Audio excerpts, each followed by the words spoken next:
Hari ini kita mulai konseling series yang diadakan oleh tim konselor di dalam Sinode GPKDI.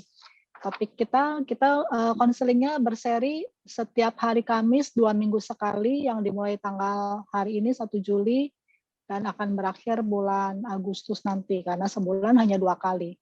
Nanti setelah seri yang pertama kita akan adakan lagi seri-seri yang berikutnya. Untuk hari ini topiknya adalah tentang konseling pastoral di dalam gereja. Pentingnya konseling pastoral di dalam gereja yang akan dibawakan oleh Bapak Ikhwan Cahyadi. Beliau adalah seorang konselor senior, dosen, dan juga pembicara dalam berbagai seminar. Berikutnya. Ya, ini adalah profil beliau, dikaruniai 2 orang anak dan 1 orang mantu. Dari tahun 1981, Pak Ikhwan sudah kuliah di ITB dalam bagian engineering, chemical engineering, kemudian dilanjutkan ke Amerika juga master chemical engineering, kemudian bisa pindah haluan ke konseling di tahun 2007. Ya. Nah, kemudian dari berbagai pekerjaannya, terakhir sebagai eksekutif director di LK3 dari tahun 2017 sampai tahun 2020, dan sekarang sejak Januari 2021 menjadi kepala pembina harian di LK3. Gitu ya. Tanpa berlama-lama, saya menyerahkan waktu untuk membawakan materi kepada Bapak Ikhwan. Silahkan Pak Ikhwan. Yuk kita beri tepuk tangan virtual untuk Pak Ikhwan. Kita kirim tepuk tangan. Oke, selamat sore. Ini jamnya luar biasa ya. Jam-jam jam berat. Tapi saya bangga sekali begitu semangatnya ya. Milih jam 2 dan waduh. Ini luar biasa. Saya salut ya. Yang kedua adalah topik ini merupakan satu topik yang sangat penting sekali ya Bapak Ibu Saudara sekalian, khususnya ini dalam konteks gereja ya. Menurut saya jarang sekali ya gereja yang punya beban, yang gereja memfokuskan ya untuk melihat kepada konseling. Ya, biasanya seminarnya berupa tentang penginjilan, tentang misi, ya, tentang pelawatan dan sebagainya ya. Tapi saya bersyukur ya kalau gereja ini boleh punya satu beban bagaimana membawakan satu topik dengan pentingnya pastoral counseling counseling pastoral di gereja ya. Saya percaya ya gereja ini akan benar-benar berdampak luar biasa ya jika benar-benar setiap hamba Tuhan, setiap aktivis, penatua, majelis ya memiliki satu pengertian, satu beban yang sama di dalam konseling ini ya. Jujur kayak saya pribadi waktu saya mau berangkat ke Amerika ya meneruskan S2 di bidang konseling. Gereja saya cukup gereja besar ya. Saya pamit sama gembala sidang saya bilang tuh saya mau belajar lagi sekolah di Amerika ya, ngambil S2. Dan sambutannya sangat luar biasa ya. Wah, hebat sekali ya. Kamu umur 46 ya. 46 saya kuliah lagi ke Amerika. 46 mau sekolah lagi katanya gitu ya. Ya, saya bilang tuh ini saya merasa beban saya di situ. Terus beliau tanya lagi, "Kamu nanti ngambil apa? Kuliahnya di mana?" Di Denver Seminary ya. Udah dengar kata seminary itu udah seneng. Lalu beliau tanya, "Nanti ngambil jurusannya apa?" Saya bilang saya mau ngambil jurusannya counseling licensure ya, counseling untuk umum. Lalu terdiam. Loh, kenapa ngambil counseling? Kenapa kamu nggak sekolah MDiv aja supaya nanti jadi pendeta di sini bisa khotbah dan sebagainya? Ya, jadi menarik gitu. Jadi dia dari tadinya awal terus tiba-tiba kaget gitu waktu saya bilang mau ngambil jurusan konseling. Nah, jadi sepertinya konseling itu bukan sesuatu yang sangat-sangat penting sekali di gereja itu. Ada hal-hal lain yang lebih penting lagi gitu ya. Ya, tapi bersyukur ya, setelah saya pulang ya di gereja saya ternyata banyak juga kasus-kasus ya, dan akhirnya saya dipanggil ya, kemudian untuk juga mereka akan mendirikan counseling center di gerejanya. Ya, tetapi saya mendoakan dan saya merasa panggilan saya bukan di dalam gereja. Ya, waktu itu ya. Artinya kalau saya di bawah gereja konselingnya, saya mungkin akan susah untuk pelayanan di luar ya, karena waktu itu saya di LK3 itu kita nggak lihat gereja ya, semua gereja, semua aliran ya kita layanin gitu loh. Jadi saya waktu itu bilang saya akan tetap di LK3 dan pelayanan saya adalah pelayanan ke seluruh gereja, dimanapun gereja manapun yang minta saya untuk pelayanan saya datangin ya. Gitu. Jadi itu kira-kira sepintas untuk kenapa saya merasa benar-benar saya sangat senang sekali kalau pada siang hari ini ya Bapak Ibu Saudara sekalian menyempatkan ya sebagai hamba Tuhan, sebagai aktivis, sebagai penatua majelis atau ya pelayan-pelayan di gereja untuk mau untuk sama-sama belajar. Karena di sini udah banyak juga dari LK3 ya. Pak Ali sendiri, Bu Siska, Pak Priyo, Bu Susi ya. Semuanya banyak ya, nggak bisa saya sebutin satu-satu, semuanya sebenarnya udah tahu. Tapi biarlah mungkin apa yang saya bagikan ini lebih merangkumkan apa yang akan kita sama-sama bahas. Nah, yang saya bagikan mungkin nggak banyak ya, waktunya mungkin sekitar 40 menit kalau nggak salah ya. Tapi saya akan berikan lebih banyak waktu untuk tanya jawab karena menurut saya ini yang lebih pentingnya ya. Nanti tanya jawabnya silakan dipersiapkan ya. Oke, saya langsung aja mungkin masuk ke materi ya. Saya mau share screen dulu.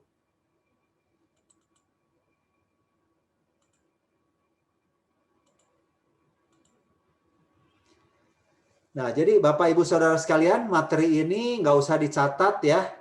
Jadi ini nanti akan saya kirimkan materinya kepada Bapak Ibu Saudara sekalian. Jadi nggak usah dicatat ya. Kalau mau nyatat notes-nya aja ya. Apa yang kira-kiranya penting yang bisa apa yang ada garis. Sebentar ya, ini kok ada garisnya. Oke.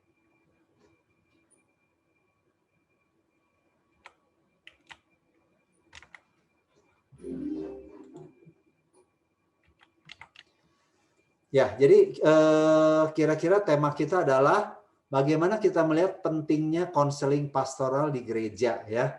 Jadi kalau bicara pastoral memang sebenarnya di gereja lebih fokusnya ya. Nah, saya akan membawakan sendiri satu definisi yang penting sekali untuk kita mengerti konseling itu apa sih ya. Karena sekarang istilah konseling itu sudah dipakai banyak sekali. Tapi saya merasa nggak semua orang mengerti yang definisi yang benar tentang konseling itu seperti apa gitu ya. Jadi contohnya misalnya di gereja ya, banyak orang habis dari mana? Oh aku habis konseling ya, habis konseling. Ini dari mana? Dari habis konseling gitu. Tapi sebenarnya kalau saya tanya lebih lanjut lagi itu bukan konseling ya, itu cuma ngobrol aja, cuma curhat aja. Nah itu udah dibikin sama konseling. Jadi sepertinya kata konseling itu satu kata yang boleh dikatakan populer ya, banyak digunakan tapi belum tentu benar pengertiannya. Nah, biarlah pada siang hari ini kita akan sama-sama belajar tentang definisi dari konseling itu apa sih, ya. Jadi kalau boleh saya simpulkan, konseling itu adalah satu pemberian bantuan dan bimbingan profesional untuk memecahkan masalah-masalah pribadi, sosial, kejiwaan, dan atau emosi seseorang ya. Jadi menarik gitu. Jadi kalau bicara konseling itu di sini saya kasih warna merah, itu ada kata bantuan ya dan bimbingan profesional. Apa artinya profesional? Ya. Nah, saya mungkin mau kasih ilustrasi sekarang begini. Misalnya ya Bapak Ibu, ada orang yang tiba-tiba jatuh, terpeleset dan kakinya berdarah, lecet ya. Nah, pertanyaan siapa yang bisa menolong orang tersebut? Ya, orang itu jatuh, lecet gitu ya. Dan mungkin dia perlu dikasih betadine atau Tensoplast. Nah, jawabannya adalah apakah harus orang tertentu untuk bisa mengobati orang yang jatuh lecet itu? Tentu saja tidak ya. Setiap orang bisa. Karena itu sesuatu hal yang mudah. Betul ya? Jadi kalau orang jatuh, terpleset, berdarah, anyone can help ya. Setiap orang bisa menolong dia sehingga bisa sembuh. Kasih betadine, kasih alkohol, ditutup tensoplas. Beres ya. Nggak akan masalah lagi. Tapi kalau misalnya ya ada orang tadi jatuh, terpleset, dan tulangnya retak, kakinya patah. Nah pertanyaannya siapa yang harus bisa menolong dia? Apakah setiap orang?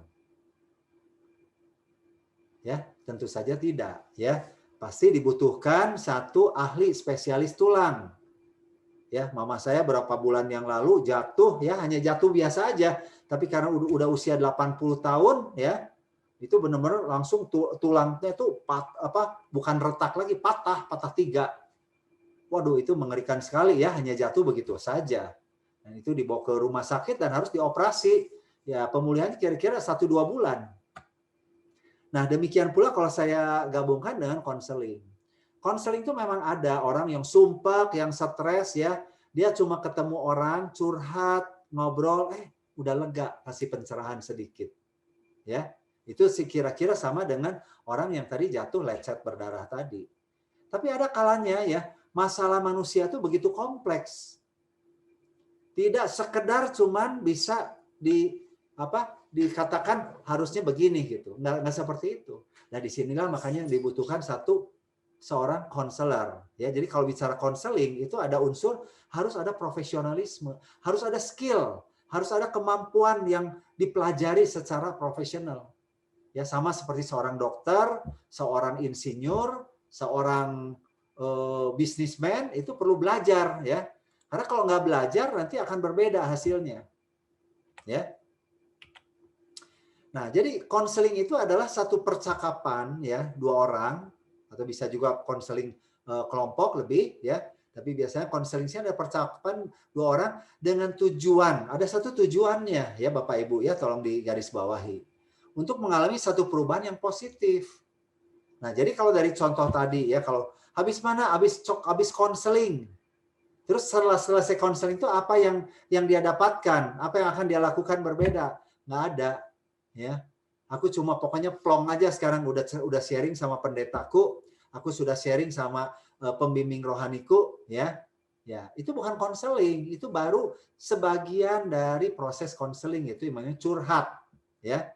Jadi sekali lagi ini menarik ya, curhat itu bukan konseling, tapi konseling itu ada satu bagian juga perlu curhat, ya. Jadi kalau konseling itu sekali lagi ada satu tujuan. Kalau orang nggak ada tujuan mau berubah banyak ya. Wah, cerita masalahnya. Terus kalau kita tanya, oke, apa yang Bapak, Ibu harapkan dengan pertemuan kita ini? Ya, nggak ada sih. Saya sih cuma sekedar supaya Bapak, Ibu tahu aja. Ya, bahwa suami saya itu begitu bejatnya. Bahwa istri saya itu nyeleweng. Bahwa anak saya itu pemberontak. Bahwa mertua saya itu kurang ajar dan sebagainya. Ya. Nah, dalam hal seperti itu, ya, itu biasanya mencari pembenaran saja. Itu bukan konseling, sekali lagi ya. Jadi konseling di sini tuh ada satu tujuan, bahwa saya ingin mengalami perubahan. Saya nggak mau terbelenggu dengan kondisi seperti ini. Saya mau berubah. Saya yang tadinya pemarah, yang saya tadinya penuh dengan kepahitan, saya mau ada satu perubahan yang positif. Ya, jadi ini kira-kira definisi konseling yang benar. Ya, sekali lagi Bapak Ibu. Jadi kenapa banyak orang yang bilang gini, kamu ngapain lu jadi konselor? Ya, konselor itu tong sampah. Masalah orang dibuang sama kamu. Buat apa? Capek. Kayak gitu ya. Nah, saya suka tanya, para benar nggak konselor itu sama seperti tong sampah? Enggak. Ya. Karena kalau tong sampah itu tidak memproses apa yang dimasukkan ke dalam dirinya. Ya, kita buang ke tong sampah itu hanya menampung saja. Nah, jadi kita juga sama sebagai hamba Tuhan, sebagai konselor ya. Kita nggak cuma menampung masalah orang, kemudian kita pikirin sendiri, ya, stres sendiri nantinya gitu, ya. Tapi balik lagi harus orang itu memiliki satu kerinduan untuk punya satu tujuan, ya. Itu tujuannya tadi untuk mengalami satu perubahan yang positif, ya. Nah, sekarang kalau itu definisi secara umum secara konseling. Kalau konseling pastoral itu apa? Ya jelas kalau konseling pastoral itu namanya berarti konseling yang khusus secara dilakukan oleh seorang pastor, ya. Jadi intinya bedanya adalah konselornya adalah hamba Tuhan, ya, pemimpin gereja atau pengurus gereja atau aktivis di gereja, ya. Nah, inilah yang disebut dengan pastoral counseling. Ya, jadi sama aja sebenarnya, cuma beda ininya. Jadi yang menjadi konselingnya adalah jemaat. Ini yang kita bicara dalam konteks konseling pastoral atau pastoral counseling, ya. Jadi kalau bicara konseling selalu ada dua, ada yang menjadi konselor, ada yang menjadi konselinya, ya. Nah, faktanya di dalam pastoral ini itu adalah kalau kita lihat ya, kenapa ini penting sekali ya, Bapak Ibu sekarang. Karena kita tahu bahwa hamba Tuhan, ya, pendeta, pemimpin, aktivis, itulah orang pertama yang akan didatangi atau diingat sama jemaat kalau dia mengalami masalah dalam hidupnya. Ada apa-apa? Pak Pendeta, ada apa-apa? Ya, Pak Penatua, majelis, semua diteleponin. Mau pagi, mau siang, mau malam, itu non-stop 24 jam seperti begitu. Ya, jadi orang pertama yang dilihat kalau ada masalah itu adalah biasanya ke hamba Tuhan, gereja. Ya, tapi sayang sekali ya, banyak gereja atau hamba Tuhan yang memang mungkin secara hatinya ingin melayani, ingin menolong ya, tapi tidak diperlengkapi tadi untuk secara profesional bagaimana menolong secara kesehatan mentalnya. Ya. Artinya saya percaya ya, semua para pendeta, para hamba Tuhan itu dipenuhi dengan bekal-bekal secara konteks doktrin firman Tuhan yang bisa menolong jemaat ya. Tapi seringkali masalahnya itu adalah masalah lebih kepada masalah mental. Apalagi kondisi pandemi seperti ini ya. Waduh, itu benar-benar kasus-kasus untuk konseling banyak sekali macamnya.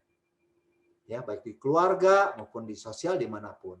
Dan kalau kita lihat ya, kesehatan mental, kesehatan emosional itu sangat mempengaruhi kesehatan rohani. Ya, dan juga memang sebaliknya tentu saja. Ya, ada satu prinsip yang mengatakan, aduh nggak usah perlu konseling lah, ya. Kamu yang penting baca Alkitab, yang penting kamu tuh benar-benar taat sama firman Tuhan, ya. Kamu nggak akan ada masalahmu pasti beres semua gitu loh. Nah, ini ada satu pandangan juga seperti itu Bapak Ibu, ya. Jadi masalah kamu, kalau kamu punya masalah personal itu masalahnya adalah masalah spiritual, masalah rohani. Kamu tidak taat, kamu kurang beriman. Ya, kamu berdosa dan sebagainya. Sehingga kadang-kadang konteks seperti ini orang yang udah mengalami problem ya merasa dihakimi bahwa aduh aku ini orang juga yang tidak rohani lagi. Berarti masalahnya menjadi tambah berat. Ya. Jadi memang betul ya. Artinya tuh kalau kita sungguh-sungguh berada di dalam Tuhan mungkin masalah itu tidak sesederhana, tidak sekompleks itu. Cuma poinnya adalah orang yang mengalami banyak masalah emosional justru biasanya nggak dekat sama Tuhan.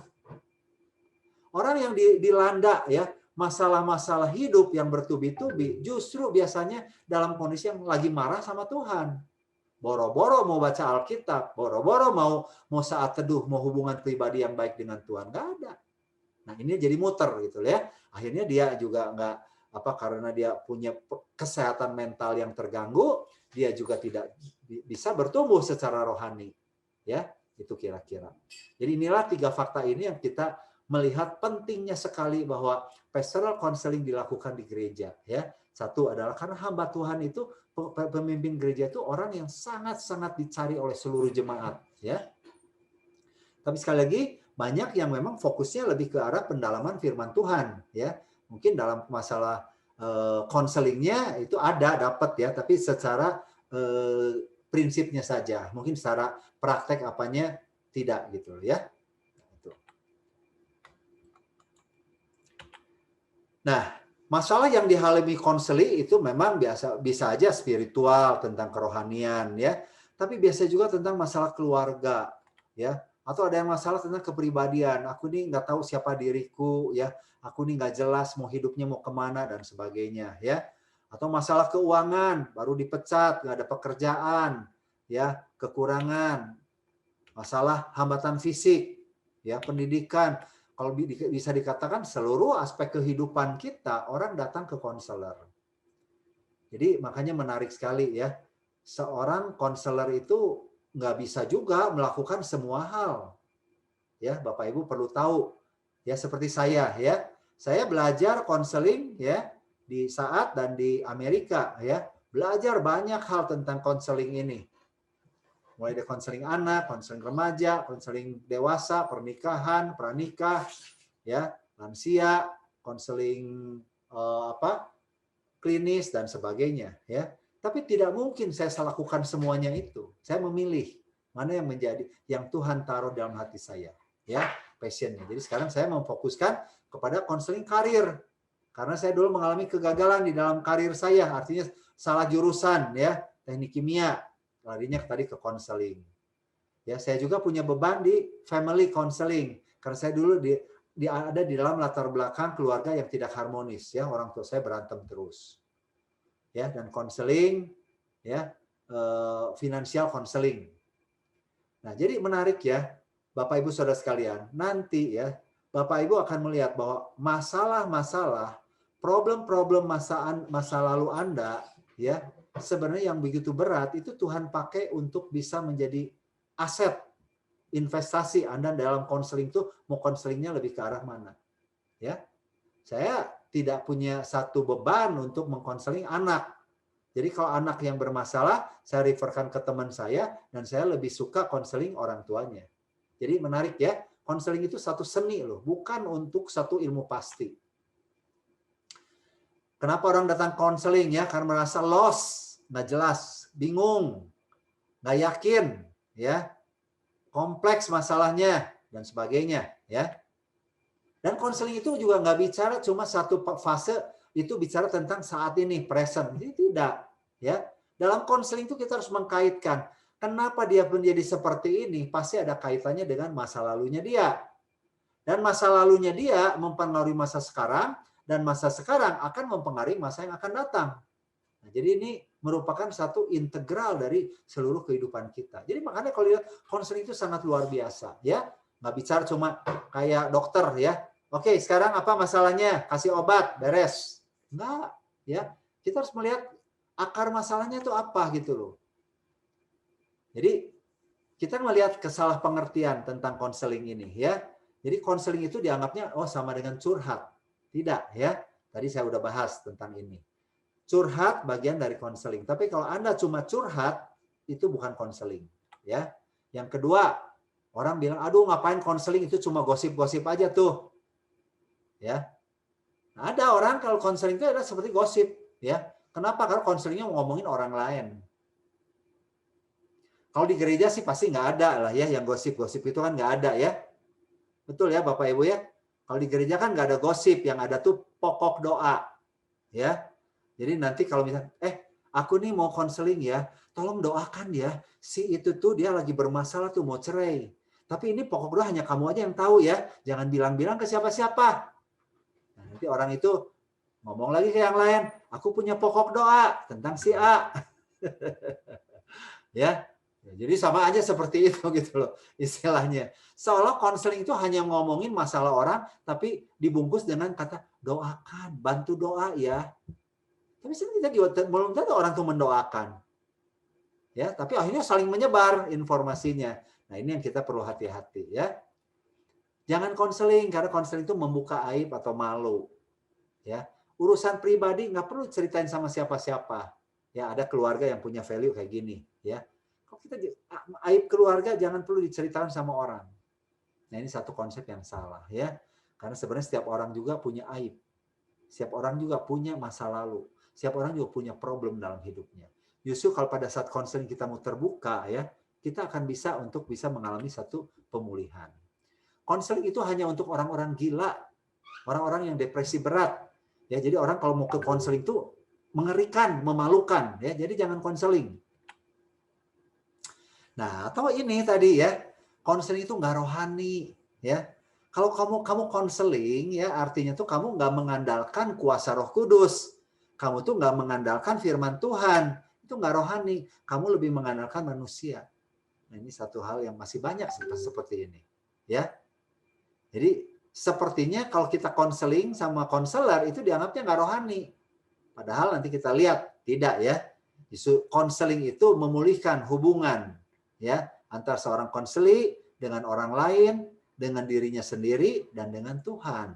Ya, kita sebagai konselor, apalagi konselor Kristen ya, kita ini bukanlah satu konselor yang benar-benar tuh dari kekuatan kita. Kita membutuhkan Tuhan. Jadi konseling itu ada yang memang tidak rohani, tapi kalau kita bicara pastoral counseling itu pasti harus rohani, ya.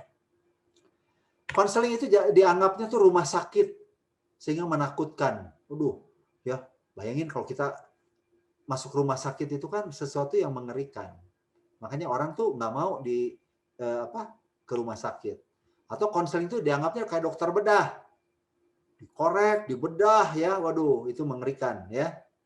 Atau konseling itu sebagai satu laboratorium klinis.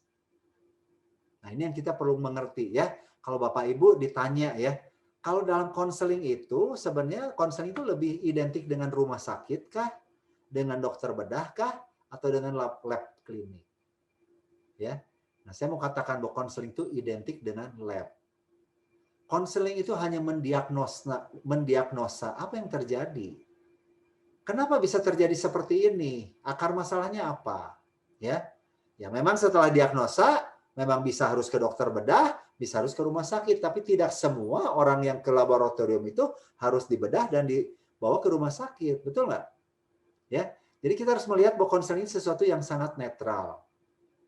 Dan sesuatu yang sangat dibutuhkan.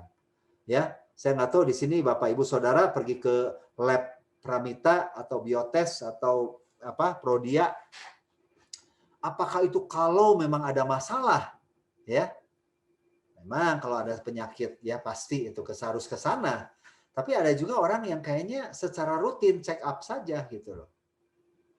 Saya masih ingat dulu ya, dosen saya Pak Paul Gunadi, seorang konselor keluarga yang luar biasa ya, beliau mengatakan meskipun seorang konselor pun butuh konseling, setiap berapa tahun dia check up ya, apa yang terjadi di dalam kehidupannya. Ya, jadi sekali lagi kalau kita tahu konseling itu identik dengan lab, ya itu sesuatu yang sangat-sangat harus jadi gaya hidup kita. Gaya hidup sehat ya. Kalau ini bicara tentang fisik, kalau bicara tentang mental atau emosional juga sama ya. Jadi mengapa perlu konseling? Karena sekali lagi dunia makin lama makin penuh dengan dosa dan penderitaan ya. Sekarang dengan COVID begini aja pandemi, waduh, orang banyak sekali yang membutuhkan konseling ya. Orang yang tadinya sangat kaya, sangat posisi tinggi, yang rasanya saya punya segala-galanya, saya tiba-tiba begini merasakan ketakutan, merasakan kecemasan, merasakan benar-benar depresi, stres dan sebagainya ya. Jadi sekali lagi orang bukan berarti kalau uangnya banyak, statusnya tinggi itu otomatis berarti tidak ada masalah. Banyak sekali masalah ya. Dan setiap orang juga mengalami luka emosi di dalam hidupnya. Ya, ini saya ada satu topik lagi khusus tentang luka emosi. Artinya di masa kecil kita sampai sekarang kita mengalami banyak problem-problem dalam kehidupan. Nah, tanpa sadar ya problem ini kita bawa ke dalam kehidupan kita sekarang ya. Sehingga masalah emosi itu seringkali nggak disadari. Nggak tahu kenapa orang yang tiba-tibanya baik, tiba-tiba kelihatannya sabar, tiba-tiba bisa bunuh orang, bisa marah, bisa sebagainya. Ya, itu bahas kasus-kasus yang banyak terjadi. Jadi kalau diumpamakan ya, masalah orang itu seperti gunung es. Yang kalau lihat dari luarnya mah aduh sedikit. Persoalan itu kecil. Ya. Masalahnya apa? Cuman nggak dapat pekerjaan saja. Ya, dia udah ngelamar ke sana sini nggak dapat kerjaan. Nah, itu normal kondisi sekarang. Tapi apa yang dia lakukan? Dia bunuh diri. Orang kaget semua. Hah? Masa urusan nggak dapat kerjaan aja bisa harus bunuh diri?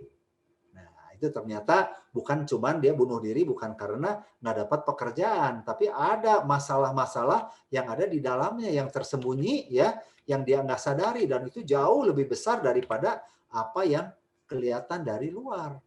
Mungkin dia merasa dari kecil itu ya, tuntutannya besar bahwa kamu tuh harus juara, kamu tuh harus jadi seorang sukses, kamu tuh harus jadi, dia disekolahkan kemana ya sama orang tuanya. Nah, tanpa sadar itulah yang ada pressure-pressure, luka-luka yang dia bawa ke dalam kehidupannya. Jadi begitu dia tidak dapat kerjaan, sebenarnya itu masalahnya kecil ya. Tapi lukanya adalah bahwa kamu berarti gagal dalam hidup itu. Jadi buat apa kamu hidup lagi? Kira-kira itu, ya. Jadi orang kalau lihat dari gunung es itu sebenarnya kalau masalah emosi orang yang taunya cuma marah aja. Tapi marah tuh sebenarnya bukan satu problem yang benar-benar problem. Marah itu adalah fenomena. Kenapa kamu marah? Karena saya terluka, karena saya direndahkan, karena saya frustasi, karena saya tertolak. Nah, itu baru ya masalah. Oke, jadi sekarang kalau kayak gitu tujuan konseling itu apa? Ya, tujuan konseling itu adalah ya dengan orang punya problem-problem itu tujuan konseling adalah supaya kita bisa menguatkan orang. Kita memberikan harapan, hope ya, bahwa inilah sesuatu yang kita bisa berikan kepada klien kita. Yesus Kristus datang ke dalam dunia, ya, yang dia berikan pertama kali itu apa? Harapan. Ya, hope ini penting. Ya, di dalam harapan ini apa langkah selanjutnya? Ya, kita tolong, ya. Bukan cuma ngomong aja ada harapan di dalam Tuhan, ada harapan di dalam Yesus, ya. Bagaimana bisa merealisasikan harapan itu menjadi satu yang real? Yaitu kita membutuhkan pertolongan melalui konseling itu. Barulah ya dari pertolongan itulah orang bisa disembuhkan. Ya, jadi 3 tahapan ini kita perlu tahu ya bahwa tujuan konseling memberikan hope, help, dan heal ya 3H ini. Nah, penting sekali ya peran sebagai seorang konselor. Ini tolong di garis bawahi ya Bapak Ibu Saudara. Ini banyak sekali orang yang salah di dalam peran konselor ini. Ya, apa peran konselor itu? Ya memang tadi menolong ya. Konselor itu menghibur. Konselor itu mengajar kebenaran-kebenaran firman Tuhan. Ya, konselor itu memberikan satu nasihat, pencerahan. Tapi yang penting, konselor itu bukan problem solver. Ya, seorang konselor tidak menyelesaikan masalah klien. Bayangin seorang pendeta yang jemaatnya ratusan. Ya, ribuan. Bagaimana mungkin semua masalah-masalah daripada jemaat itu bisa diselesaikan oleh seorang pendeta? Nggak mungkin. Ya. Jadi sekali lagi yang kita tolong itu tadi adalah memberikan harapan, memberikan satu prinsip, ya, menolong klien tuh untuk menemukan apa sih akar masalah saya. Kenapa saya pengen cerai? Kenapa saya kecanduan? Kenapa saya pengen bunuh diri? Nah, itu yang kita tolong. Sehingga begitu klien itu mengerti akar masalahnya, ya, mereka sebenarnya udah bisa untuk tahu solusinya. Jadi jangan pernah merasa kecewa, merasa gagal kalau Anda sudah melakukan konseling dan ternyata orangnya ya tidak berubah. Berarti memang itu bukan salah Anda, ya. Tadi ada pertanyaan juga, apa sih modalnya kalau gitu? Kelihatannya gampang-gampang susah ya jadi seorang konselor tuh. Apa modalnya? Kira-kira modal dasar. Yang pertama adalah yang paling penting hati untuk melayani. Servant heart, dan saya percaya ini pasti sudah dimiliki oleh bapak-bapak dan ibu-ibu ya. Punya satu empati, kepedulian ya. Jangan itu masalahnya simpel, masa gitu aja kamu ribet sih. Ya, itu orang nggak punya empati. Masa kayak gitu aja kamu sampai sedih sekali ya. Kenapa ditinggal sama pasangan meninggal sampai berkabung berhari-hari? Dia kan sudah bersama Yesus di surga. Nah, itu orang nggak punya empati, ya. Jadi tidak punya sesuatu yang membayangkan bagaimana perasaan daripada orang lain itu, ya. Harus punya hubungan interpersonal yang baik sehingga orang tuh punya satu trust, kepercayaan, keterbukaan, ya. Dan yang penting juga dapat dipercaya. Nah, ini harus digarisbawahi ya Bapak Ibu ya. Jangan sekali-kali ya membuat orang itu nggak dipercaya. Misalnya ya, dari kasus konseling kemudian diceritakan sama orang lain, itu udah selesai lah. Ya. Nah, apalagi mungkin dalam dunia gereja ya. Jangan dibawa-bawa kasus konseling ke dalam khotbah, ke dalam mimbar. Waduh, ini jemaat udah panas dingin tuh. Padahal mungkin pendetanya nggak bilang nama, ya. Tapi dia bisa jadi cukup sensitif dan tidak mau datang lagi. Ya, ini perlu. Jadi modal dasarnya balik lagi seorang konselor ini adalah kita harus mengandalkan kuasa Tuhan. Kita perlu skill, ya. kita perlu belajar, tapi kita juga perlu kuasa Tuhan. Dan disinilah yang terakhir baru skillnya. Jadi skill konseling itu terakhir ya, coba cek. Saya punya hati untuk melayani enggak? Punya hubungan interpersonal enggak? Dapat dipercaya enggak? Ya. Kemudian punya karunia rohani ya untuk melayani dan menguatkan. Bersandar sama Tuhan dan belajar konseling. Nah, saya mau bedakan sekarang ya, apa sih bedanya seorang konselor Kristen dengan seorang konselor yang non-Kristen. Konseling Kristen dengan konseling yang non-Kristen, apa bedanya?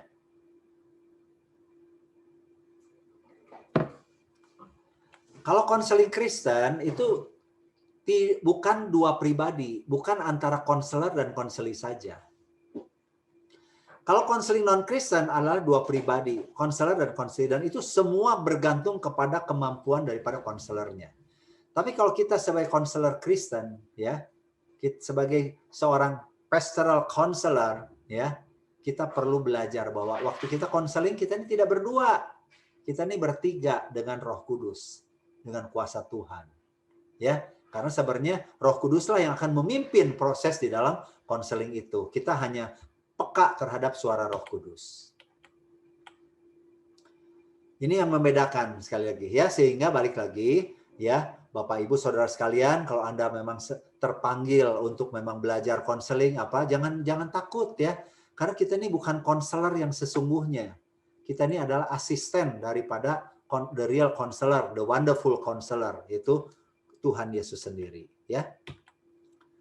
Jadi konseling Kristen itu pertolongannya berasal dari Tuhan ya. Kemudian kita ini adalah hanya perantara saja. Sekali lagi ingat ya, kita ini hanya perantara saja. Dan yang keempat, firman Tuhan menjadikan dasar utama dari nilai-nilai yang diambil. Karena kalau seorang konselor yang non-Kristen, Anda berantem terus, suami istri berantem ya lebih baik pisah aja. Ngapain dipertahankan?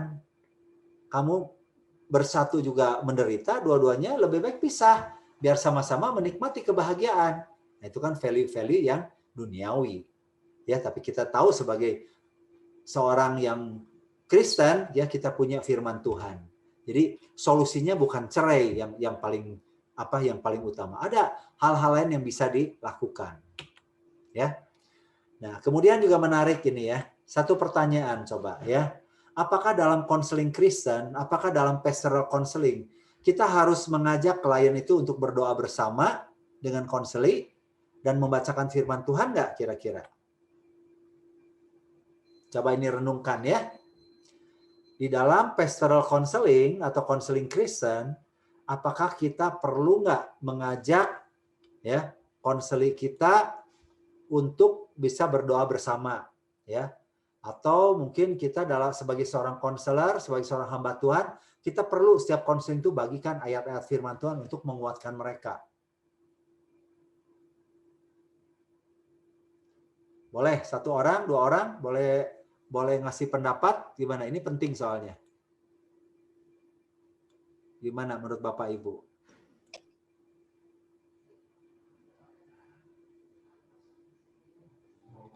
Boleh nggak? Harus nggak?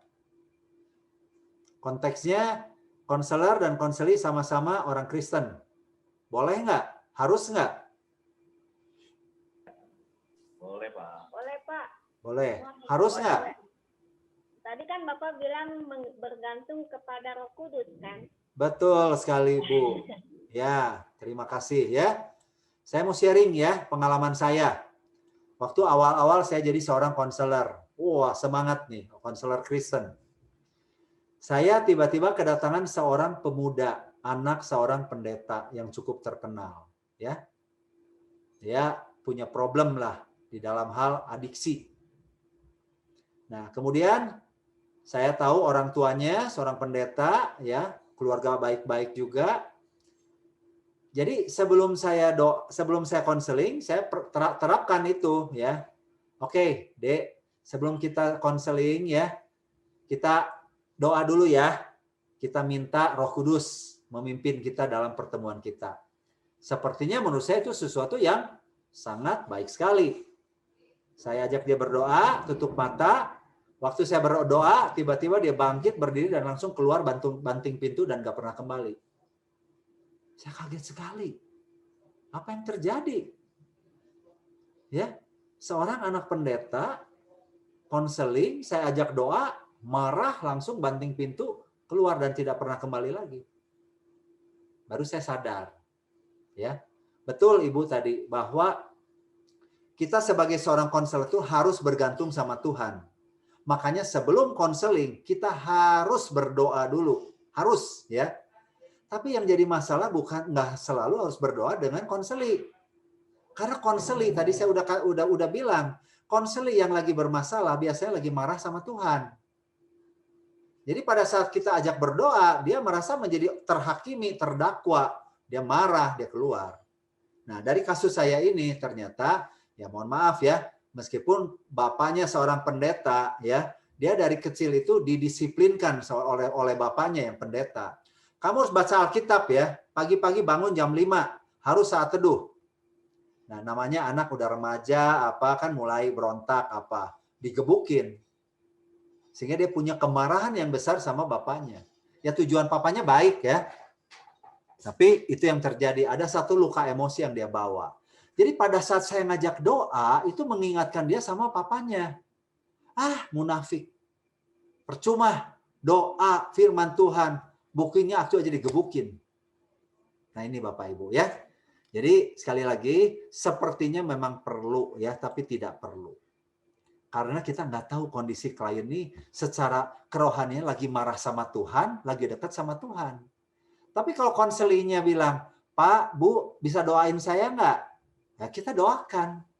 Pak, Bu, bagiin firman dong untuk bisa menguatkan saya. Kita bagikan. Ya, jadi ini menarik. Meskipun kita dalam konteks kekristenan hati-hati, ya.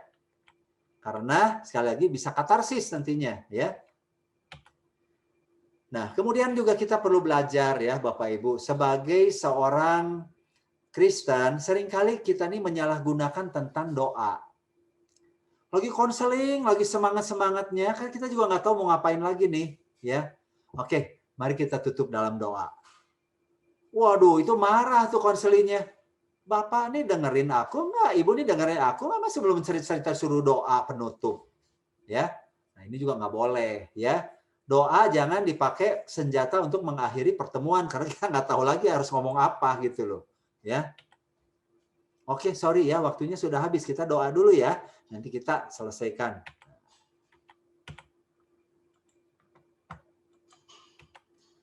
Atau Alkitab dipakai untuk menghakimi ya. Nah, ya misalnya orang Pak Sutri mau cerai, langsung kita buka Alkitab, ya. Di dalam ayat ini ya dituliskan bahwa Allah membenci perceraian dan sebagainya, ya. Nah, ini orang tuh tahu kok sebenarnya dia tuh salah, dia tuh berdosa. Nah, pada saat kita bagikan firman Tuhan tidak tepat untuk seorang menghakimi ya. Padahal tujuan kita bukan menghakimi, tentu saja. Kita sebagai pendeta kan untuk mengingatkan dia, inilah kebenaran firman Tuhan. Tapi kadang-kadang karena namanya orang error ya, kalau lagi bermasalah lagi apa jadi akhirnya salah menerima. Ya, jadi makanya perlu hati-hati Bapak Ibu ya. Makanya di sini kenapa kita perlu skill ya. Karena pengetahuan Alkitab saja nggak otomatis dapat menolong klien menyelesaikan masalah ya. Tapi kita perlu tahu bagaimana seseorang cara menerapkan prinsip Alkitab itu lebih penting. Ya, karena banyak orang yang berdosa, yang berbuat berselingkuh, bercerai, berzina dan sebagainya itu bukan nggak tahu firman Tuhan, tahu, tapi mereka tidak tahu bagaimana cara menerapkannya atau apa sih sumbatan-sumbatannya, hambatan-hambatannya apa? Kenapa saya tidak bisa menerapkan firman Tuhan? Nah, itulah konseling itu menolong ya, menemukan akar masalahnya. Dan biasanya ya luka emosi itu akar masalah yang harus yang perlu digali dan cukup mendalam. Seperti tadi kalau patah tulang ya, itu benar-benar membutuhkan skill tertentu. Makanya di sini mungkin teman-teman yang sudah bergabung di Alka3 bisa merasakan ya bagaimana kuliah sekian tahun ya ternyata itu juga banyak hal yang benar-benar tuh kita salah selama ini ya, tapi melalui kuliah melalui apa kita baru mengerti. Ya. Oke, supaya ada waktu saya mau tutup aja dengan kesimpulan. Jadi kesimpulannya bahwa konseling itu adalah suatu percakapan dengan adanya satu tujuan untuk adanya perubahan positif. Itu ingat sekali ya. Kalau Anda konseling berkali-kali dan orang itu nggak punya tujuan dan nggak mau ada perubahan, ya jangan habisan waktu lah. Karena percuma. Anda jadi tong sampah saja. Ya, itu satu prinsipnya. Yang kedua, konseling pastoral ini dibutuhkan ya oleh jemaat ya. Sangat dibutuhkan sekali supaya mereka bisa bertumbuh secara rohani dengan melalui emosi yang sehat. Jadi kalau ada orang yang bermasalah emosionalnya, ya kita nggak cuma bisa bagikan firman Tuhan, kita tolong dulu. Begitu sembuh emosionalnya, ya secara rohani dia akan mudah sekali untuk bisa bertumbuh. Saya yakin ini. Ya banyak kasus-kasus yang saya alami, yang saya lakukan melihat perubahan yang cukup drastis sekali. Dan sekali lagi, jangan khawatir ya. Kita konselor Kristennya adalah asisten. Sehebat-hebatnya konselor kita ini asisten dari the real counselor. Jadi jangan, wah saya nggak sanggup, saya belum mampu dan sebagainya. Ya, the real counselor adalah Tuhan sendiri. Ya. Dan ingat juga, konselor bukanlah problem solver. Ya, waduh kalau Anda menjadi problem solver itu saya nggak bisa cepet tua pasti. Ya, cepet ubanan. Jangan ya. Dan konseling membutuhkan skill yang khusus, bukan sekedar empati, tapi juga kompetensi. Ya, disinilah makanya dari LK3 itu punya Pak Julianto mendirikan satu LK3 ini, mendirikan pengen sekali memberikan kuliah, kerjasama dengan gereja, kerjasama dengan sekolah dan sebagainya, untuk supaya konseling ini bisa dilakukan di mana-mana ya, dan sekali lagi khususnya di gereja Anda ini. Ya. Itu saja yang saya mau bagikan. Saya buka forum untuk tanya jawab supaya bisa lebih real kasusnya. Silakan saya kembalikan. Terima kasih.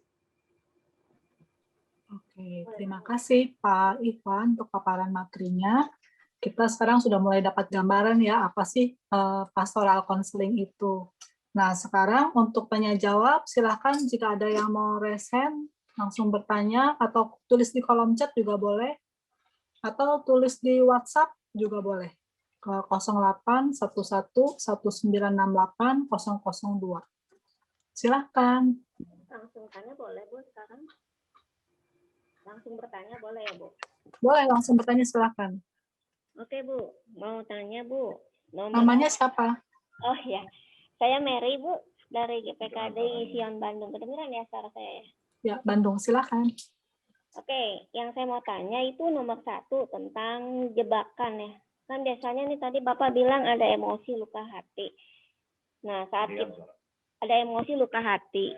Nah, biasanya kan emosi luka, kalau kita memberikan empatinya baik, kalau kita memberikan empati baik, biasanya emosi luka hatinya kan bisa keluar ya. Nah, bagaimana supaya saya nggak terjebak dalam hal memberikan empati saat mendengar pembenaran diri? Yang kedua, apakah ada standar waktu ketika kita sedang melakukan konseling? Standar waktu penjajakan, maksudnya ada nggak standarnya? Nomor 3, bagaimana caranya supaya Alkitab tidak disalah mengerti sebagai penghakiman? Apa tuh penghakiman ya? Menghakimi ya. Ya, makasih Pak. Oke. Waduh, langsung diborong Bu Mary. Terima kasih Bu Mary ya. Ada 3 pertanyaan yang penting sekali ya. Jadi begini, tadi yang pertama bagaimana empati. Namanya empati itu beda dengan simpati. Ya. Yang biasa terjebak itu adalah lebih karena kepada simpati. Simpati itu kasihan. Saking terlalu kasihannya jadi kadang kita terjebak ya. Jadi masalah dia menjadi masalah kita. Atau kita yang harus jadi menyelesaikan masalahnya dia. Tapi kalau empati itu adalah lebih karena kalau saya tuh ngerti seandainya saya ada di posisi dia, saya tuh tahu apa yang dia rasakan. Itu empati. Ya. Kalau tadi yang berlebihan itu menjadi simpati, ya. Aduh ini Bu, saya tuh kekurangan uang, Bu. Saya tuh suami saya baru dipecat gini-gini. Waduh, kita ini langsung kasih uang. Nah, itu lebih karena kepada empati plus jadi simpati. Itu nggak boleh. Ya, karena kita jadi problem solvernya klien tersebut, ya. Yang kedua soal waktu, harus ada waktu standar. Konseling itu intens sekali ya, jadi tidak bisa terlalu lama. Kalau udah konseling lebih daripada 1 jam aja itu udah capek sekali ya. Dan kadang-kadang ngomong udah ngaler ngidul, udah susah. Jadi biasanya konseling yang standar secara internasional itu 50 menit ya. Kalau di Indonesia ya 1 jam lah untuk kalau konseling pribadi ini. Nah, jadi penting sekali Anda sebagai hamba Tuhan, sebagai konselor itu bicara di awal. Oke, Bapak, Ibu, ya kita punya waktu 1 jam untuk kita bicara, ya. Silakan kita gunakan waktu ini sebaik-baiknya. Nanti 10 menit sebelumnya nanti saya akan kasih tahu. Nah, jadi jangan juga udah 1 jam tiba-tiba kita langsung potong. Oke, waktunya habis ya, atau kita doa tadi ya. Itu juga jangan. Itu nanti akan menimbulkan masalah. Jadi pada saat klien tuh ada kan klien ngomong terus banyak gitu ya. Nah, kita perlu belajar untuk bisa mengendalikan ya. Nah, ini ada tekniknya, makanya nanti belajar skill counseling itu kayak gimana. Gimana kalau ketemu klien yang ngomongnya ngomong A, ngomong B, waduh, bingung kita nih. Nggak tahu yang gimana. Nah, kita belajar nanti Bu diajarin ya skill counseling. Oke, Bu, kelihatannya masalah Ibu banyak ya. Boleh nggak kita bicara satu-satu dulu? Mau mana dulu nih? Mau masalah dengan suami dulu, atau masalah dengan anak dulu, atau dengan mertua dulu nih? Satu-satu dulu. Nah, gitu. Nanti dia melebar lagi kemana? Kita balikin lagi ke situ. Itu skill namanya, ya, bukan tong sampah. Nah, baru nanti misalnya udah ini, dia masih kayaknya ngomong 10 menit sebelum terakhir. Oke, sorry ya Bu ya. Kita ada 10 menit lagi untuk Ibu mungkin bisa rangkumkan. Ya, boleh kalau kita. Nah, itu teknik-teknik yang seperti itu yang kita perlu belajar ya, sehingga jemaat itu tidak merasa di close tiba-tiba ya. Dan kita juga tidak bisa dibuka selebar-lebarnya mau 2 jam, 3 jam konseling. Aduh, yang dengar juga udah capek, nggak tahu apa yang diiniin ya, dan mereka biasanya kalau konselingnya nggak capek ya, kalau ngomong berapa jam keluar terus gitu loh. Itu aja gitu ya. Dan yang terakhir tentang Alkitab tadi, bagaimanakah jangan jadi penghakiman ya. Nah, ini juga banyak tipsnya. Salah satunya gunakan pertanyaan ya daripada pernyataan. Jangan daripada firman Tuhan mengatakan di ayat ini tentang ini. Itu penghakiman. Gimana keyakinan Ibu, Bapak tentang firman Tuhan ini? Itu lebih membukakan ya, mengingatkan lebih jauh. Ya, saya percaya ini memang masalah yang sulit ya buat Bapak Ibu alami.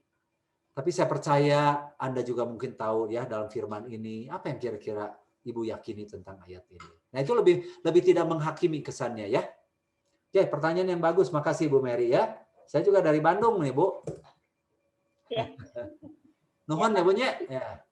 Nambahin Pak, boleh? Boleh, silakan Pak. Nah, masalah waktu dan tempatnya Pak, gimana ya? Kalau misalnya ada orang, saya tuh misalnya di konselingnya malam jam 9, tapi tempatnya saya suka nongkrong di pub gitu Pak ya. Ya. Boleh nggak ketemuan di sana gitu sebagai ini? Di Atau mana, kayak Pak? kita masalah tempat dan waktunya Pak. Kalau misalnya konselingnya punya waktunya cuma malam dan tempatnya dia yang tentuin. Misalnya di pub lah gitu. Ya. Dia kan lagi stres nih, pub gitu ya. Dia ngomongin di situ. Nggak seperti kayak orang Katolik kan, orang dia datang ke bilik dosa misalnya ya, kan Katolik gitu ya. Kalau di kita gimana Pak itu Pak, masalah itu Pak? Yang ideal gereja menyediakan satu jelas yang ruang konseling ya. Ada ruang konseling yang memang disediakan. Itu yang idealnya.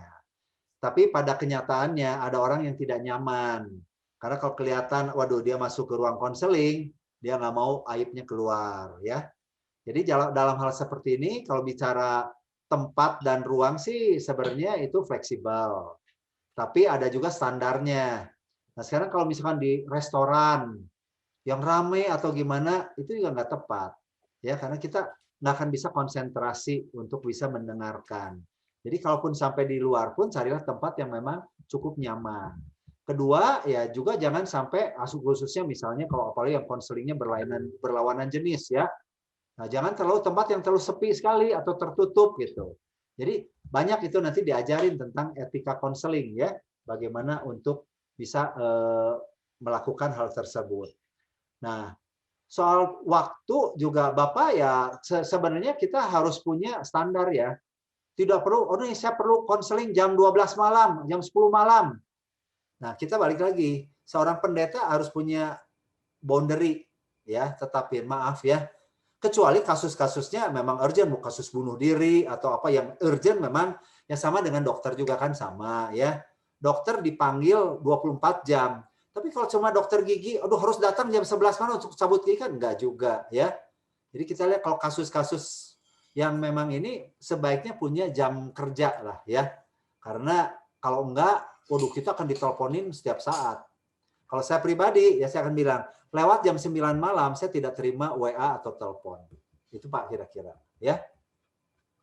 Oke Pak, makasih. Ya. Terima kasih Pak. Ada lagi yang mau bertanya, silahkan. Atau sudah mengerti semua? Atau ada yang di chat? Bertanya di chat juga boleh, silahkan.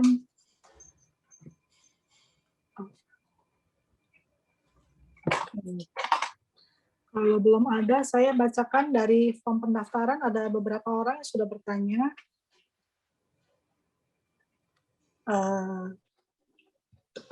Dari Evangelis Junius, dari Bandung juga ini. Model konseling apa yang paling relevan untuk kondisi saat ini?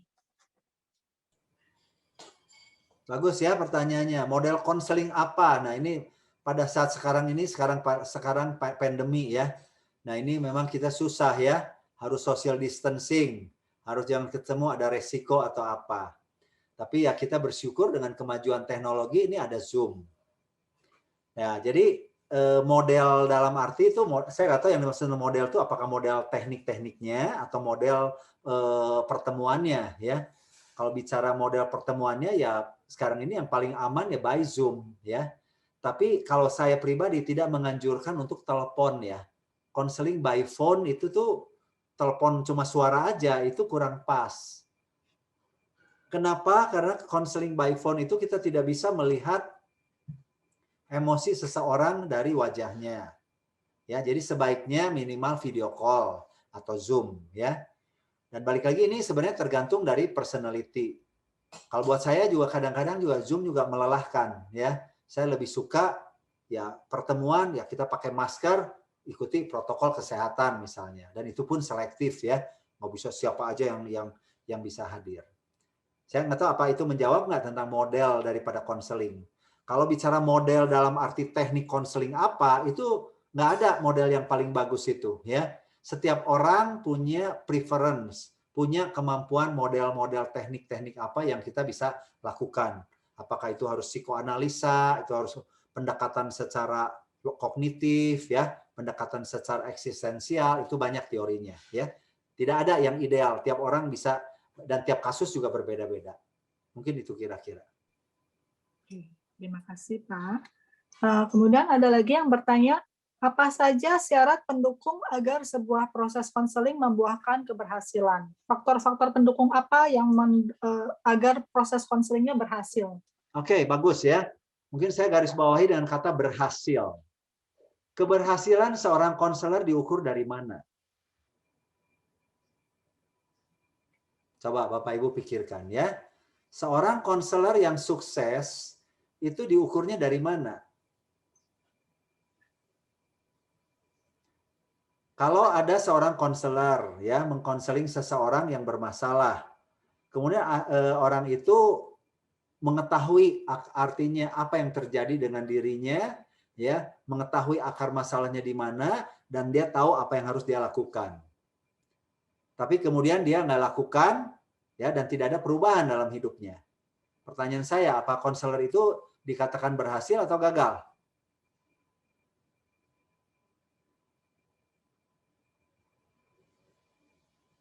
Ini bagus sekali pertanyaannya ya. Ini banyak yang terjebak di sini.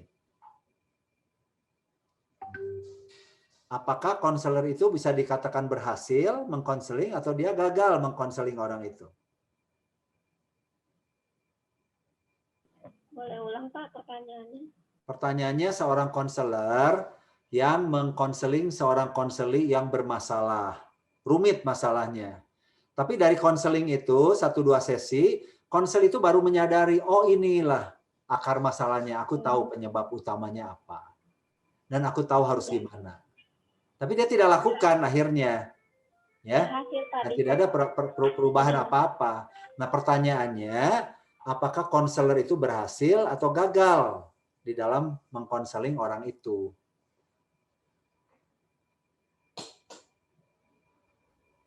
Ya, silakan yang mau jawab, boleh dibuka mic-nya.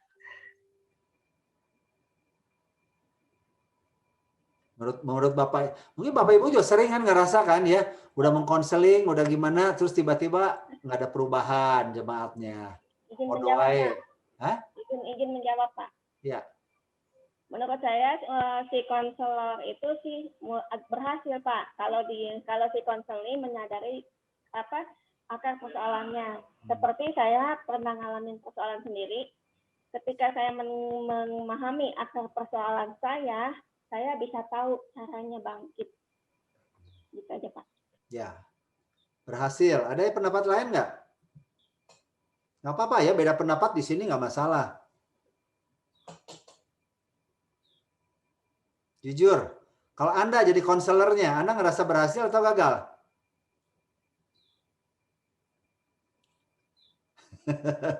Ini nggak berani jawab atau nggak mau jawab?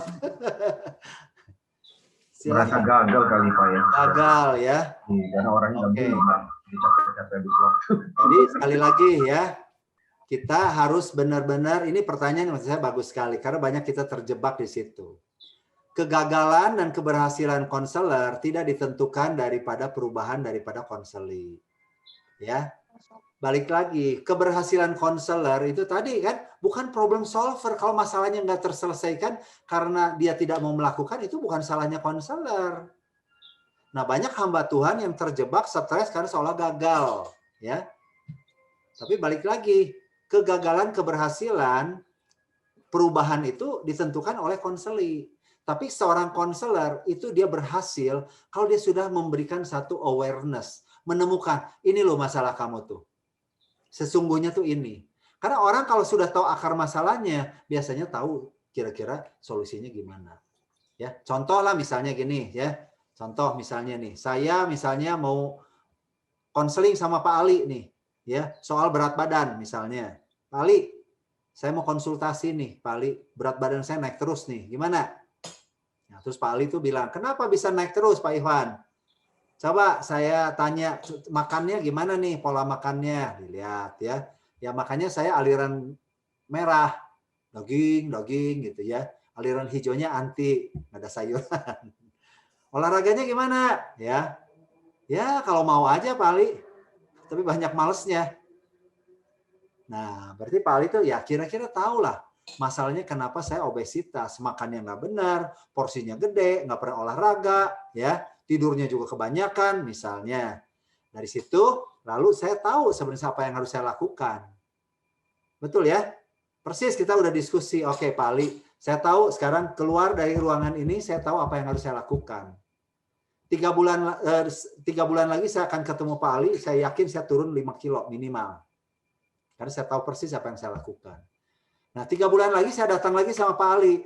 Berat badan saya nggak turun 5 kilo, naik 10 kilo. Yang salah siapa?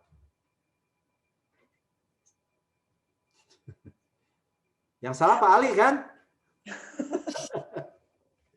Enggak, yang salah saya sendiri. Jadi balik lagi ini penting ya, dalam konseling kita tidak mengharapkan. Target kita bukan konselingnya berubah, tapi konseling sadar dia tuh harus ngapain. Itu. Setelah itu ya udah urusannya dia. Itu kira-kira ya. Supaya jangan jadi beban gitu. Kalau enggak banyak orang yang konseling tapi juga sebenarnya nggak mau melakukan, tadi tujuannya bukan mau berubah, cuma curhat aja. Cuma mau dibenerin. Ya, mau pembenaran dari Pak Gembala gitu loh. Supaya saya nggak disalahin gitu. Itu banyak yang terjadi kayak gitu. Jadi kita harus hati-hati dalam hal seperti ini. Ya. Oke, silakan. Ya, ada lagi yang mau bertanya? Mungkin 1 atau 2 pertanyaan terakhir. Ya. Boleh langsung buka mic-nya, silakan. Ya, silakan. Pak Julius ya. Iya, Pak. Tadi dari yang disampaikan sebagai contoh tentang anak pendeta, Pak. Ya. Kalau saya tidak salah mengingat bahwa anak pendeta ini mengalami abuse ya Pak. Ya, betul. Lalu ketika diajak untuk berdoa, dia malah pergi meninggalkan Pak Ikhwan ya. Betul, marah gitu. Jadi ada istilahnya katarsis ya. Ya. Jadi emosi si anak terluka ya Pak. Betul, Pak. Jadi dia terluka sama bapaknya. Nah, pada saat saya ngajak berdoa, dia tiba-tiba dia tuh jadi ingat sama bapaknya. Jadi sepertinya saya tuh kayak bapaknya gitu loh. Itu istilahnya transference ya. Jadi kalau gitu masalah-masalah emosi pada anak-anak yang tidak terselesaikan menimbulkan masalah di usianya. Betul, betul.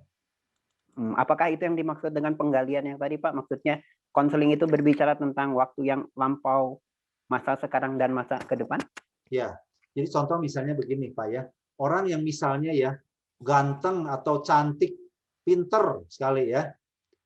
Dia kuliahnya, waduh luar biasa, bagus sekali gitu loh.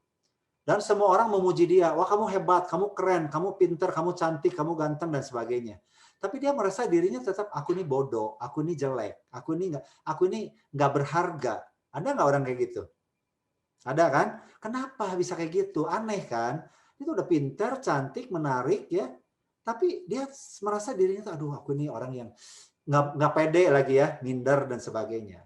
Nah, jadi kita nggak bisa cuma kamu harus lihat dirimu sebagai ciptaan Tuhan yang berharga ya. Kamu adalah anak Allah yang berharga dan sebagainya dari itu memang menolong seketika. Tapi ternyata ya akar masalah dia waktu kecil tuh dia tuh anak yang tidak diharapkan ya sama orang tuanya. Kemudian dia sering dikata-katain, kamu tuh jelek, kamu tuh nggak ada guna, kamu tuh bodoh, kamu tuh bego, otak udang apa.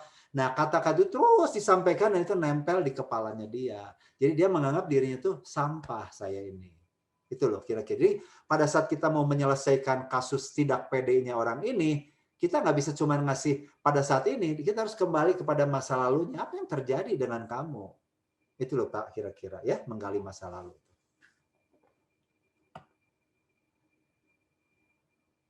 Sudah terjawab pertanyaannya Pak Julius? Satu lagi orang sombong misalnya ya. Kita kan misalkan sering lihat, kalau kita lihat orang sombong tuh kan sebel ya, nggak suka. Nah, betul. Kita nggak cuma bilang kamu harus rendah hati dong, sama seperti Yesus juga rendah hati. Itu tidak akan menyembuhkan dia untuk nggak langsung tiba-tiba jadi nggak sombong. Tapi ternyata kalau dilihat ya orang sombong itu sebenarnya artinya kosong. Pasti orang yang sombong itu pasti masa lalunya, masa kecilnya itu penuh dengan kekosongan, penuh dengan hinaan, penuh dengan ejekan, ya. Makanya dia dalam hatinya tuh ada satu luka ya. Aku nih nggak boleh dihina orang. Aku nih harus benar-benar tunjukin sama orang bahwa aku nih orang yang hebat. Nah itu kira-kira intinya ya. Jadi bagaimana Pak, mungkin nanti saya tidak tahu akan dibahas di waktu mendatang, tapi pertanyaan saya bagaimana untuk memiliki emosi yang sehat? Ya itu tadi harus digali akar masalahnya ya. Mungkin nanti bisa sesi yang di dalam sesi luka emosi. Ini saya pernah bagikan, nanti Pak Ali atau Bu Siska mungkin bisa bagikan juga ya. Itu bagaimana menyembuhkan luka emosi atau trauma itu ya. Baik, terima kasih Pak. Sama-sama Pak.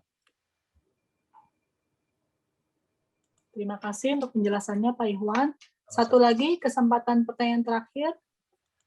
Ya, saya boleh bertanya lagi, Bu. Silakan, namanya siapa Pak? Saya Junius, Bu. Oke, silakan. Ya, Pak Ikhwan, saya mau bertanya ini bagaimana cara menghindari seorang konselor terlibat secara emosi, terlibat terlalu dalam masalah yang dihadapi oleh konseling, yang dimana misalnya gini, ada seorang konselor yang memang dia seorang yang sangat bukan emosional ya, tapi mudah terbawa suasana ketika mendengarkan konseling menceritakan setiap permasalahan, dan memang basically orang ini memang dia punya konselor ini memang dia begitu gitu, jadi mudah tersentuh, mudah merasakan gitu. Padahal sebenarnya dalam hal konseling yang seperti Bapak jelaskan tadi di awal bahwa itu sebenarnya tidak tepat. Kita harus menghindari untuk terjebak secara emosional dengan konseling. Betul. Itu Pak. Bagus sekali pertanyaannya ya. Jadi adalah tipe-tipe kepribadian tertentu, misalnya tipe yang orang yang lebih feeling, itu memang lebih mudah kasihan, lebih mudah terbawa oleh emosi daripada klien, ya. Jadi itu memang ada orang yang nggak semua konselor itu bisa sama. Nah justru itulah yang perlu caranya gimana ya, balik lagi cuma latihan aja, ya. Yang pertama adalah latihan bahwa saya tidak boleh masuk ke dalam kehidupannya dia. Yang kedua, dia harus juga selalu melihat dirinya bahwa saya tidak bertanggung jawab untuk menuntaskan masalah dia. Tapi saya mau mengerti apa yang dia alami. Saya mau menolong dia untuk bisa tahu apa sih akar masalahnya. Apa penyebabnya dari semua masalah ini terjadi. Nah, itu harus bikin boundary, ya. Yang ketiga, ya kalau orang udah terlalu memang biasanya ada hubungan-hubungan tertentu, misalnya teman, atau saudara atau siapa yang kenal itu memang akan lebih attach ya. Nah, itu biasanya dihindarkan. Jadi kalau di dalam etika konseling itu memang kita janganlah mengkonseling orang yang terlalu dekat secara emosional. Ada itu ininya ya. Tapi balik lagi kalau memangnya nggak ada lagi konselor yang lain ya apa boleh buat, tapi kita sendiri harus set the boundary dari awal. Ya, melatih pikiran kita ya. It's enough. Cukup sampai sini. Ya Pak, berarti seorang suami tidak bisa menjadi konselor buat istrinya dong Pak? Nggak bisa, ya. Tidak dianjurkan, dan sebaliknya juga. Yang bisa adalah tukar pikiran, saling menghibur, curhat, ya. Tadi, tapi bukan real counseling untuk bisa menemukan itu. Itu biasanya susah. Saya dengan istri saya juga, ya, lebih kadang-kadang ada, ya, kesempatan-kesempatan. Tapi kadang-kadang kan jadi bias kalau suami istri itu, ya. Jadi sebaiknya kita mendatangi orang yang lebih netral gitu. Itu jauh lebih menolong. Ya, oke. Terima kasih, Pak. Ya, sama-sama. Oke. Nah, sudah habis waktunya.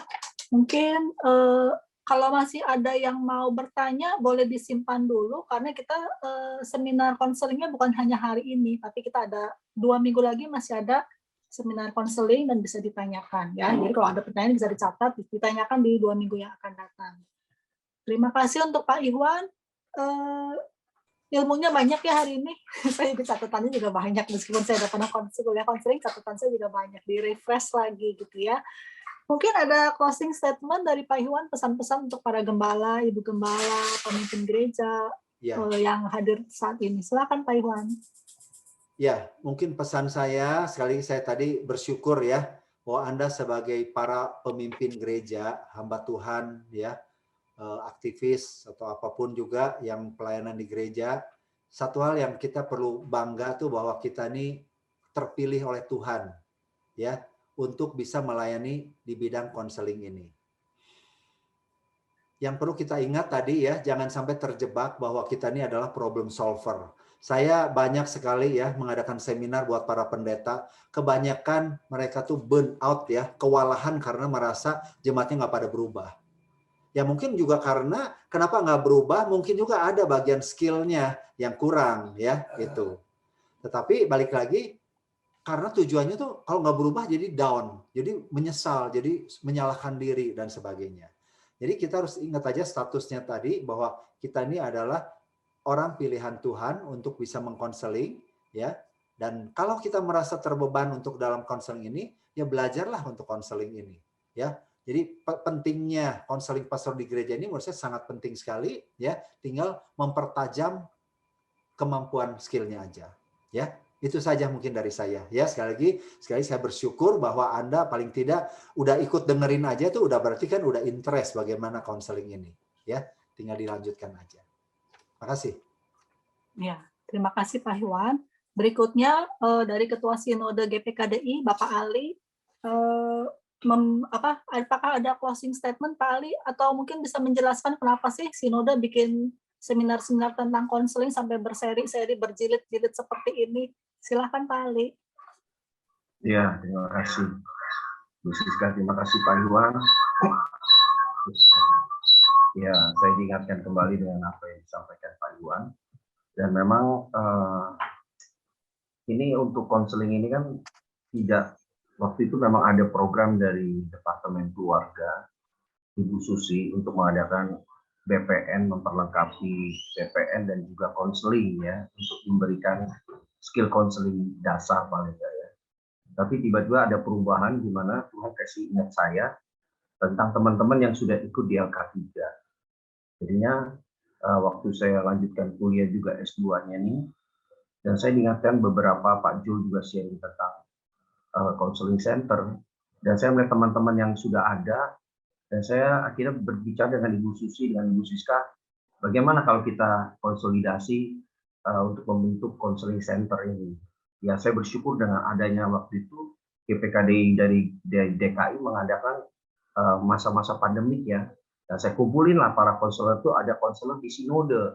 Nah, dari situlah ide itu lahir. Akhirnya saya melihat kebutuhan ini sangat penting sekali dengan perkembangan zaman dan pandemik ini, dan banyak orang-orang mengalami gangguan kejiwaan, dan juga yang dikatakan Pak Iwan juga burn out ya, hamba Tuhan. Saya juga dulu seperti itu ya, merasa kok kalau nggak berubah jemaat itu rasanya saya menyesal banget, saya salah apa gitu ya.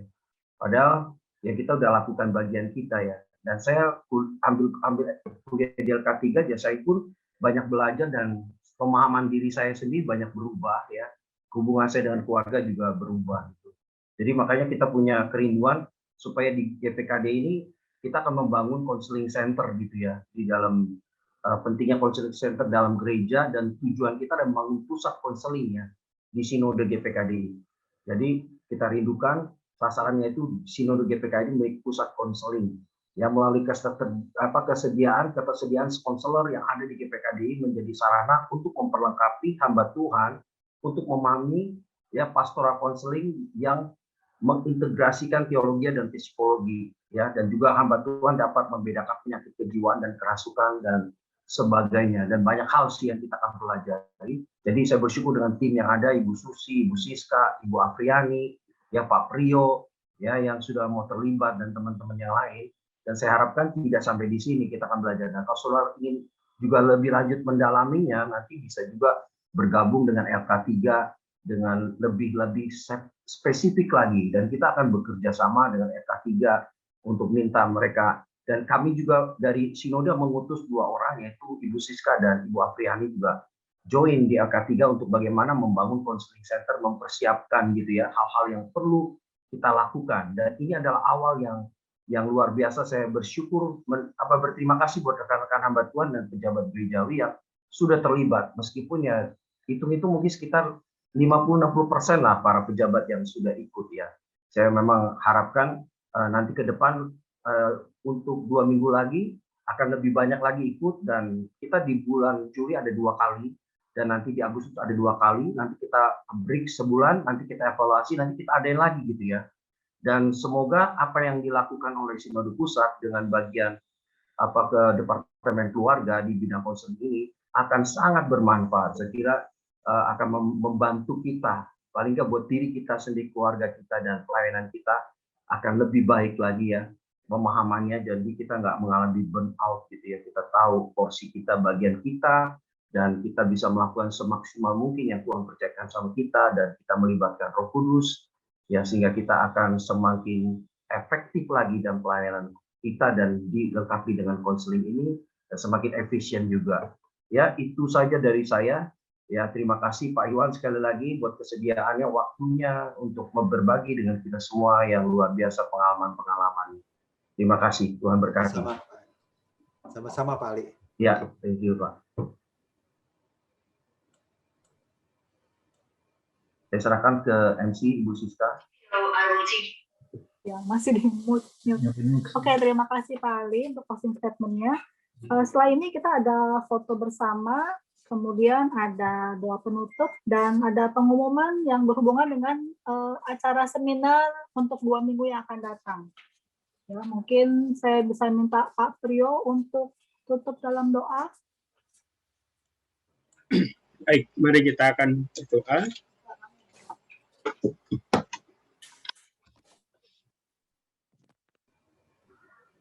Baik, mari kita akan berdoa bersama-sama.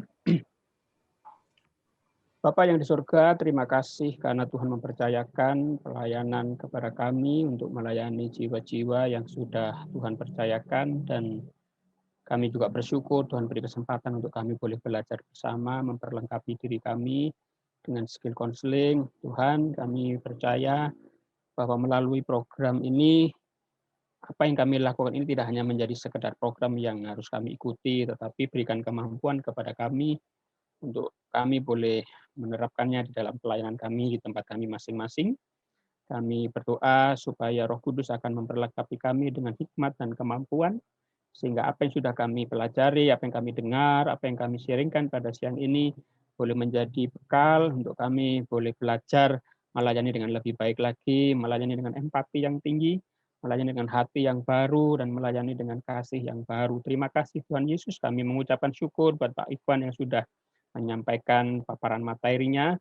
Kami berdoa supaya Tuhan juga pakai hamba-Mu ini di tempat dimanapun hamba-Mu akan melayani, menjadi pembicara. Kami berdoa supaya hikmat Tuhan dan pesan-pesan Tuhan boleh tersampaikan. Terima kasih Bapak, kami mengucapkan syukur berkati kami hamba-hamba-Mu di mana saja berada dalam pelayanan kami saat ini. Biarlah kemampuan Tuhan dan hikmat Tuhan akan memperlengkapi kami semua. Terima kasih, kembalikan kami di dalam sesi-sesi berikutnya, di waktu yang akan mendatang dengan keadaan yang lebih baik, sehingga kami boleh bersama-sama belajar membangun sebuah gaya hidup konseling di dalam pelayanan kami untuk membuat nama Tuhan dipermuliakan dan boleh memperlengkapi kami secara pribadi di dalam pelayanan kami. Terima kasih, kami mengucapkan syukur dan kami mau menyudahi pertemuan ini di dalam nama Tuhan Yesus Kristus. Kami sudah berdoa. Haleluya. Amin. Tuhan. Puji Tuhan. Foto bersama ya. Kita foto bersama, kemudian ada pengumuman tentang acara selanjutnya. Silakan Pak Novan yang foto bersama.